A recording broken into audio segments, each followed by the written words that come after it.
Mari kita bahas soal yaitu nutrisi berikut yang dapat diserap secara langsung tanpa dicerna lagi adalah A. Protein, B. Lemak, C. Glukosa, dan D. Amilum. Jadi nutrisi pada makanan yang ada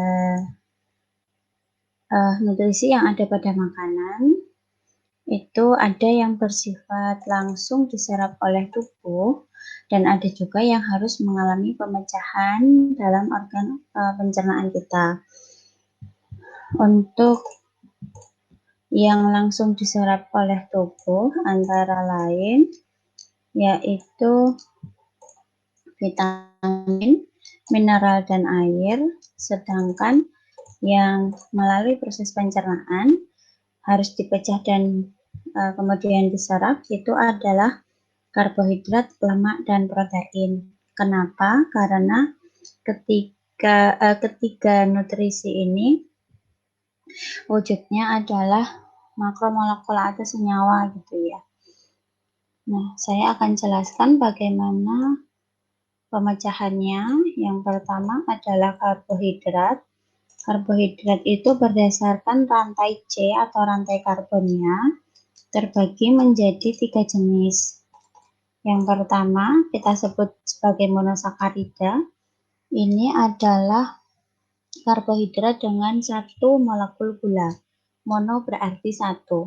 Contoh dari monosakarida kita sebut glufrukgalak, yaitu terdiri dari glukosa, fruktosa, dan galaktosa. Kemudian yang kedua adalah disakarida. Di berarti 2, berarti terdiri dari 2 molekul gula, yaitu maltolak, yaitu maltosa, sukrosa, dan laktosa. Saya contohkan di sini maltosa itu terdiri dari 2 molekul glukosa. Dan yang terakhir adalah polisakarida. Polisakarida berarti lebih dari 6 rantai karbon. Poli itu berarti banyak. Jadi polisakarida adalah karbohidrat dengan banyak rantai, yang contohnya adalah sel glia, selulosa, glikogen, amilum.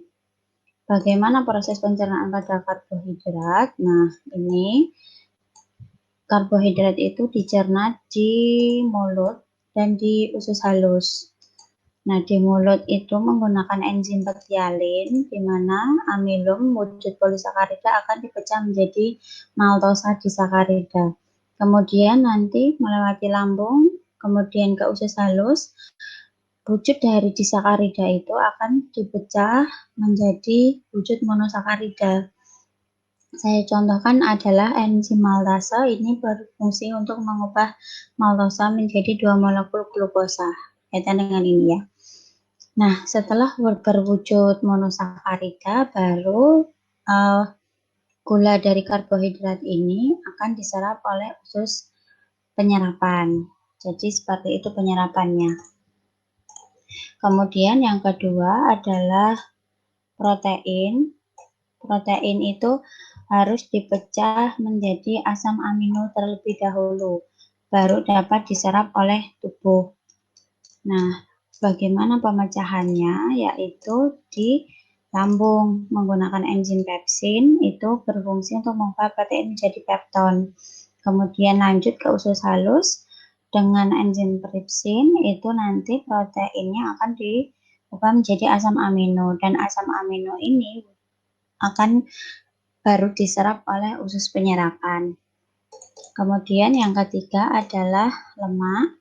Lemak itu dipecah menjadi asam lemak dan gliserol. Prosesnya yaitu terjadi di usus halus. Dengan bantuan hati dan pankreas. Karena usus halus tidak mensekresikan enzim yang berfungsi untuk memecah lemak. Usus halus dibantu dengan hati yang mengeluarkan empedu sehingga empedu dapat memecah lemak, dan kemudian setelah dipecah akan diubah menggunakan getah pankreas, yaitu enzim lipase yang berperan mengubah lemak menjadi asam lemak dan gliserol. Nah, dari asam lemak dan gliserol ini baru akan diserap oleh tubuh. Jadi, kesimpulannya dari pertanyaan adalah nutrisi yang dapat diserap langsung tanpa dicerna adalah yang berwujud mikromolekulnya ya. Dari opsi yang ada yang paling tepat adalah glukosa karena glukosa berwujud monosakarida. Opsinya C. Gitu. Saya akhiri penjelasannya. Sampai jumpa.